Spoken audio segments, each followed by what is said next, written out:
या अगर हैं तो उसको सुधारने में कोई बुराई नहीं है और गुंजाइश हमेशा होती रहती है। आज जब आज़ादी मिली हम लोगों को, उस समय भारत का कोई भी ऐसा अखबार नहीं था जिसका सर्कुलेशन 30,000 से ज़्यादा हो। आज हम सब लोगों के हाथ में एक मोबाइल है जिसमें हम लोग 30-30 हज़ार लोगों से संवाद कर सकते हैं। ये इतनी बड़ी ताकत जो है, संचार की दुनिया जिस तेज़ी से बदली है, क्योंकि मेरा इस विषय पर थोड़ा काम रहा तो थोड़ी सी इसी पर चर्चा करूंगा। आज जो है मीडिया के बारे में सामान्यतया राय ये है कि वो महाबली है, ऐसा बहुत सारे लोग कहते हैं।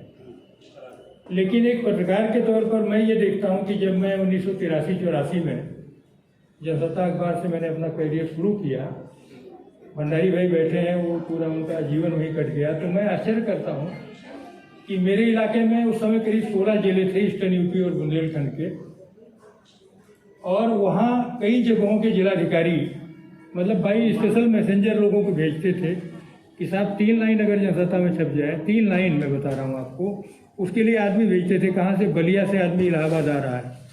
आप सोच लीजिए जो लोग हैं। तो जो अखबार का जो महत्व रहा है वो मुझे लगता है इतना सारा जो संचार क्रांति आई है, सूचना क्रांति आई है, उसके बाद भी जो छपे हुए शब्द हैं उनका अपना अर्थ बना हुआ है, और आगे आने वाले कई सौ सालों तक ये जो प्रिंट है, छपा हुआ शब्द है, वो अपना अर्थ बनाए रखेगा। इसलिए जो लोग बोलने वाले हैं, मैं बोल रहा हूँ, बोलने में कुछ भी गड़बड़ भी अगर बोल दूँ तो थोड़ी देर के बाद तो बंद हो जाना है ना, जहाँ भी है, लेकिन छपा हुआ वो बना रहेगा, हजारों सालों तक बना रहेगा। इस नाते जो लोग साथी प्रिंट मीडिया में है वो ये मान के चलें कि असली पत्रकारिता उन्हीं की है, चाहे वो छोटा अखबार निकाल रहे हों, पत्रिका निकाल रहे हों, बड़ा अखबार हो, छोटा हो। और क्यों है ऐसा? उसके पीछे वजह यह है कि मनुष्य ने अपनी विकास यात्रा में सबसे पहला जो आविष्कार किया वो टेलीफोन का नहीं किया था, वो अक्षरों का किया था। ये जो अक्षर हैं एक कई पीढ़ियों से, सदियों से हमारे दिलो दिमाग पर, बच्चों के दिलो दिमाग पर बसे हुए हैं। एक बार राजसभा टीवी में मैं पेपर इंडस्ट्री पर एक रिपोर्ट करने गया, तो पेपर तो हम सब लोग यूज करते हैं, लेकिन पेपर बनता कैसे है, उसका क्या उपयोग होता है, कैसे कैसे क्या होता। तो एक स्टार पेपर मिल है, आप लोगों ने नाम सुना होगा, सहारनपुर में ही है, बहुत सबसे पुरानी पेपर मिलों में से एक है। तो मैं बात करने लगा, मैंने कहा कि हर जगह आज के लिए चर्चा है कि डिजिटल हो रहा है सब, पार्लियामेंट भी डिजिटल हो रहा है। आप लोगों को आश्चर्य होगा कि जो सवाल जवाब वगैरह है वो लिख के नहीं मिलता, अब रिटर्न वाले नहीं मिलते, सब ऑनलाइन है। तो एक तरह से पेपरलेस एक नया कॉन्सेप्ट डेवलप हुआ है। तो उन्होंने एक बात बोला कि साहब ऐसा है कि पूरी दुनिया पेपरलेस हो जाए, लेकिन जो छोटे बच्चों की जो पढ़ाई है, हमारे बच्चों की जो एजुकेशन सिस्टम है हमारा, जो चाहे उसमें किताबों का कभी महत्व खत्म नहीं होगा। क्योंकि जितने सारे अध्ययन हुए हैं उसमें ये पाया गया है कि डिजिटल में आप काम चल सकते हैं, करा सकते हैं, लेकिन एक स्टेबिलिटी के लिए ज़रूरी है कि छपे हुए शब्द। तो छपे हुए शब्द की ताकत आज भी, जबकि सूचना संचार क्रांति के दौर है कि 120 करोड़ मोबाइल हो गए हमारे पास। आप तुलना करेंगे तो हम जब आज़ादी मिली तो हमारे पास केवल 80,000 टेलीफोन थे, भारत, पाकिस्तान और बांग्लादेश में। जो यंग जनरेशन है उसके बाद उसको इस बात का अंदाज नहीं होगा कि टेलीफोन लेना कितना मुश्किल था। मैंने, भंडारी भाई हमारे मित्र हैं, जानते हैं, मैंने पोस्टल सिस्टम पर एक किताब लिखी है जो कि नेशनल बुक ट्रस्ट ने छापी है, कई भाषाओं में है वो। तो उसमें मैंने कई सालों तक काम किया, कई देशों की यात्रा की।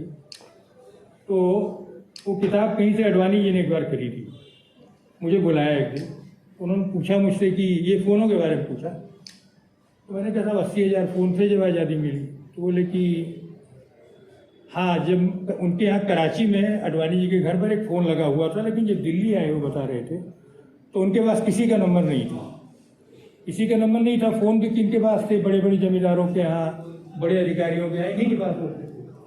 तो उन्होंने मुझे किस्सा सुनाया, बेंगलुरु में एक सज्जन जो उनकी पार्टी के ही थे, भाजपा के, वो अपनी ही पार्टी के एक उम्मीदवार के खिलाफ चुनाव लड़ गए।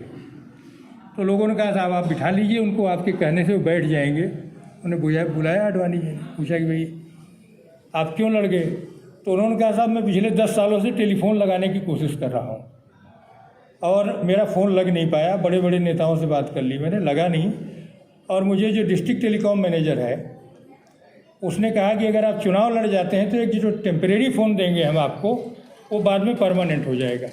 तो आज आप इमेजिन करिए कि आप जाते हैं, जैसे आसानी से फ़ोन ले जाते हैं, आप समझिए कि उस लैंडलाइन टेलीफोन को पाने के लिए आपको चुनाव लड़ना पड़ सकता था। ऐसी स्थिति आज कल्पना से परे है और परे है। लेकिन हम लोगों में जो बहुत सारे लोग जो खासतौर पर इलेक्ट्रॉनिक मीडिया में हैं, वो ये दम करते हैं कि ये जो है बड़े ताकतवर हैं, लाखों लोग उनको देखते हैं। सच्चाई ये नहीं है। सच्चाई है कि टेक्नोलॉजी उनको दिखाती है। नहीं तो आचार्य महावीर प्रसाद द्विवेदी जब सरस्वती निकाल रहे थे, सब काम हाथ से ही कर रहे थे और हाथ से जो काम कर रहे थे, अगर आज के दौर में आप उसकी गुणवत्ता को देखेंगे तो पाएंगे कि भारत का कोई भी पत्र पत्रिका उस गुणवत्ता की कोई पत्रिका आज नहीं निकाल पाया जो सरस्वती निकलती थी। और जो बड़े बड़े लोगों ने, छोटे छोटे लोगों ने, माखनलाल चतुर्वेदी ने जो निकाल दिया, वो जब आप देखते हैं उनके अंकों को, मैं पार्लियामेंट में जब हूँ तो आजकल मैं पुराने अखबारों को और पत्रिकाओं को देखता हूँ, तमाम अखबार जो देश विदेश के बने, तो मैं बड़ा आश्चर्य करता हूँ कि देखिए टेलीग्राम की सुविधा बहुत कम लोगों के पास थी, एक महीने पुरानी खबरें छपती थी, लेकिन जो क्वालिटी थी वो क्यों लैकिंग हो रही है। मैं सबसे बड़ी चिंता ये है कि आपका प्रसार बढ़ गया, आमदनी बढ़ गई। मैं अमर उजाला अखबार में रहा 12-14 साल, तो जब मैं ज्वाइन कर रहा था तो हमारे ज़्यादातर मित्रों का ये कहना था कि भाई यहाँ क्यों जा रहे हो, ये तो 3-4 जिले का अखबार है।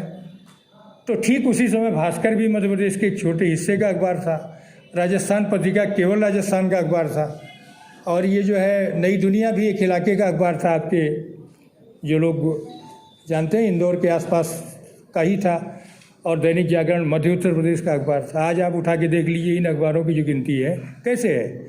ये अखबार दुनिया के सबसे बड़े अखबारों में है, केवल इसलिए हैं क्योंकि उनके पास एक बेस था और सूचना और संचार क्रांति की ये ताकत जो है, इसने उसको ताकत दी। अब ये ताकत जो है उसने हमें क्या बना दिया है, आप उठा करके देख लीजिए। जिस तरह से फेक न्यूज़ से लेकर के तमाम जो शब्दावली चल रही है, अभी आपने देखा होगा एक बड़े उद्योगपति के हिंदुस्तान का हर अखबारों में इंटरव्यू छपा पहले पेज पर। तो मैंने कभी इतने वर्षों की पत्रकारिता में ये नहीं देखा कि इंटरव्यू पहले पेज पे पेड न्यूज़ के तौर पर छपा हो। इंटरव्यू छपते हैं, सब बड़े बड़े लोगों के इंटरव्यू छपते हैं, लेकिन पेड न्यूज़ ऐसा हो जा रहा है कि वो अखबार नहीं छाप रहा है, वो अखबार छाप रहा है जिसके पास पैसे की इफरात, मतलब अंधाधुंध पैसा है जिसके पास। जो कमज़ोर आदमी हो, एक बार पेड न्यूज़ अगर वो छाप ले तो मैं कहता हूँ कि क्षम्य वो भी नहीं है। लेकिन इसी गांधी पीस फाउंडेशन में प्रभास जी ने एक अभियान शुरू किया था पेड न्यूज़ के खिलाफ। और ये जो पेड न्यूज़ है कि अगर आप में और सड़क पर जो है बैठे हुए एक पान बेचने वाले के बीच कोई फ़र्क नहीं होगा, तो उसका सीधा जो पत्रकार का जो हैसियत है उस पर पड़ेगी, चाहे जो पत्रकार हो। देखिए गलती कोई भी करेगा। आज क्या है कि पत्रकारिता वो नहीं जो आज़ादी के दौर की पत्रकारिता यानी प्रिंट का वर्चस्व था। आज तो हमारा जो मीडिया शब्द आ गया है ना, पत्रकारों के लिए एक मीडिया का जो शब्द है वो बहुत व्यापक है। उसमें तो अब बहुत सारे लोगों का ये राय है कि सोशल मीडिया को भी शामिल कर लेते हैं, क्योंकि सबसे ज़्यादा जल्दी वही खबर देता है, सबसे ज़्यादा उसके सूचनाओं पर असर होता है। तो अभी आ गया कि आपके पास विस्फोट, इस जो सूचना संचार क्रांति के भीतर जो विस्फोट हुआ है उसमें आपकी ताकत तो बढ़ गई है, लेकिन गलत खबरों की भी ताकत। अभी 3-4 दिन पहले आया एक खबर चली कि अब सरकार ने एक फैसला कर लिया है कि जो गाड़ियां जो आपकी 10 और 15 साल वाली हैं वो आप रिन्यू करा सकते हैं। वो काफ़ी लंबे चलने दिया, एक पूरे दिन चला है। क्या पता चला कि नहीं उस खबर में कोई भी जरा भी कोई सच्चाई नहीं है। ऐसी खबरें आती, बहुत सारे लोग सच मान लेते हैं। तो मेरा ये मानना है कि गांधी जी के समय से ये बात चलने लगी। गांधी जी ने एक जगह लिखा कि जो अखबार आजकल बाइबल, कुरान ये सब बनने लगे हैं, ऐसा मानने लगे हैं। लेकिन ये उस समय उन्होंने लिखा जबकि एक संपादक की संस्था कायम थी। आज तो संपादक की संस्था भी कायम नहीं है। अगर संपादक की संस्था ठीक वैसे ही है जैसे बहुत ज़्यादा विराट अंधेरे में कोई एक दिया जल रहा हो। तो अब ज़रूरत ये हो गई कि हम लोग जो कि प्रैक्टिस कर रहे हैं इसका। देखिए मेरे जो पत्रकारिता के गुरु थे अमरकांत जी थे, वो उनको ज्ञानपीठ पुरस्कार भी मिला, तो मैंने उनके सानिध्य में बहुत सीखा। उन्होंने कहा कि देखो किसी भी प्रोफेशन की रक्षा उस प्रोफेशन को प्रैक्टिस करने वाला आदमी ही करेगा। अगर पत्रकारिता का पेशा है तो पत्रकार करेगा, अगर उद्योग का पेशा है तो उद्योगपति करेगा, अगर डॉक्टर का पेशा है डॉक्टर करेगा। अगर आप ये कल्पना करते हो कि एक अखबार के समूह में एक जनरल मैनेजर बैठा है वो पत्रकारिता की रक्षा करेगा, तो ऐसा नहीं है। इसलिए जब जैन साहब ने बात की तो मैं कहा कि एक संगठन के तौर पर अब आपकी बड़ी भूमिका ये भी हो गई कि जो पत्रकारिता की जो गरिमा है उसको बचाए रखने के लिए पत्रकार संगठन क्या काम करें, इस पर बहुत ज़्यादा चिंतन और मनन करने की ज़रूरत है। क्योंकि विस्तार बहुत ज़्यादा हो गया है। 350 से ज़्यादा तो न्यूज़ के चैनल ही हैं, 1.5 लाख के करीब अखबार हो गए हैं जो RNI से रजिस्टर्ड हैं। इसके अलावा जो सोशल मीडिया का जो स्वरूप है, जो तमाम यूट्यूबर्स हैं, तमाम लोग आ रहे हैं, ये कुछ भी कर रहे हो अंतोगत्वा ये मीडिया ही है। आप इनको नकार नहीं कर सकते, क्योंकि जहाँ लाखों लोग उनके खबरों के विश्लेषण को, बाकी चीज़ों को देख रहे हैं, तो अब इसके बीच में आप सही तरीके से गरिमा के साथ गरीब लोगों का, कमज़ोर लोगों का की आवाज़ को बने रहें, ये बनाए रखना और ये बहुत ज़्यादा ज़रूरी है। क्योंकि ये जनता है भारत की। देखिए संविधान जो बना, मैं कई बार सोचता हूँ कि अगर ये संविधान नहीं होता तो किसी भी एक व्यक्ति के मनमानी करने का पूरा अधिकार यहाँ था। जैसे बड़े बड़े बादशाहों ने किया एक ज़माने में, ठीक वैसे ही कर सकता था कोई। लेकिन इस संविधान ने ऐसा ताकतवर संविधान शायद ही कहीं हो जहाँ 3 स्तंभ बना दिए उन्होंने।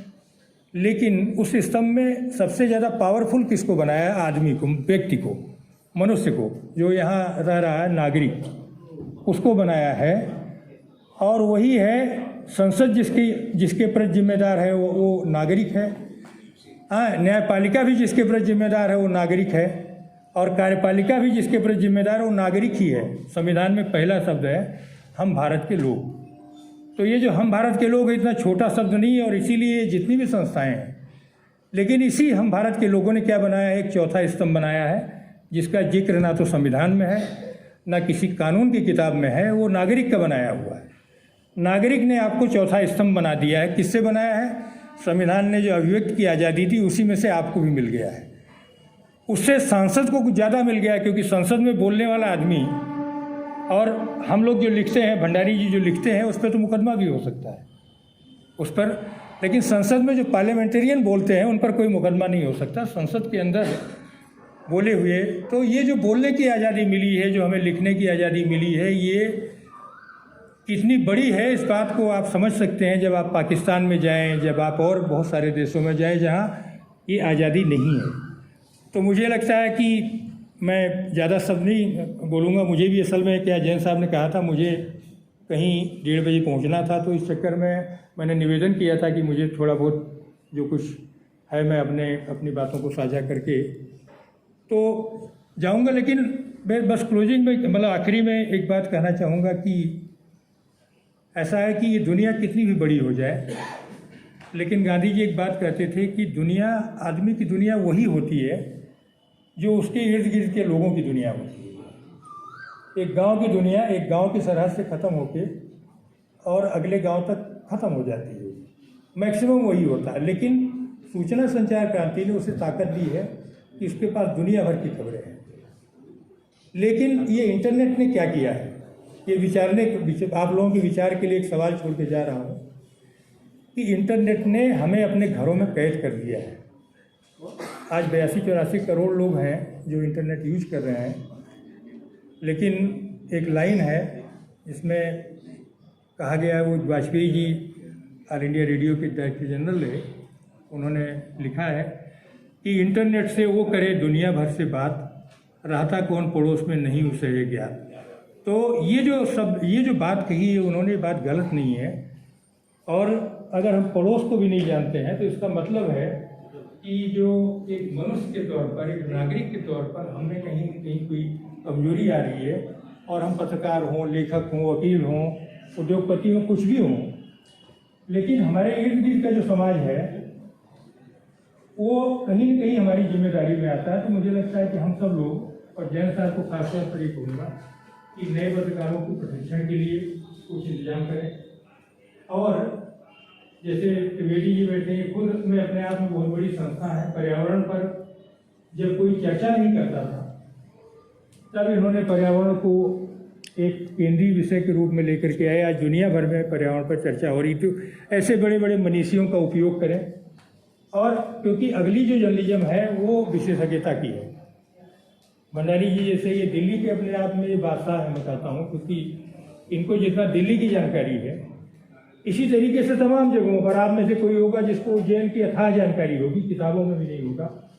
तो इन सब लोगों को एक साथ जुटाएं। और क्योंकि ज्ञान जो होता है, देखिए ज्ञान में मुझे बद्रीनाथ में, बस यही खत्म कर दूंगा, ज़्यादा लंबा नहीं बोलूँगा। एक साधु वहाँ से मिले, तो मैं ऐसे ही किसी एक यात्रा में गया हुआ था, मतलब कृषि मंत्रालय का प्रोग्राम था, उसमें ये जांच करना था कि जो वाटर से डेवलपमेंट प्रोजेक्ट है ये क्या कर रही है। तो उस कमेटी के मेंबर था, तो मैं थोड़ा घूम रहा था अपने हिसाब से। तो साधु वहाँ से मिले, तो कितना पढ़े हो पूछा उन्होंने। मैंने कहा कि कहाँ से पढ़े हो? तो मैंने कहा मैं इलाहाबाद यूनिवर्सिटी से पढ़ा हूँ। बोले तो बड़ी अच्छी यूनिवर्सिटी है, बड़े बड़े लोग पढ़े वहाँ। हमने कहा हाँ। बोले लेकिन बेटा एक चीज़ समझ लो कि जो सड़क है ना, इससे बड़ी दुनिया में कोई किताब नहीं है।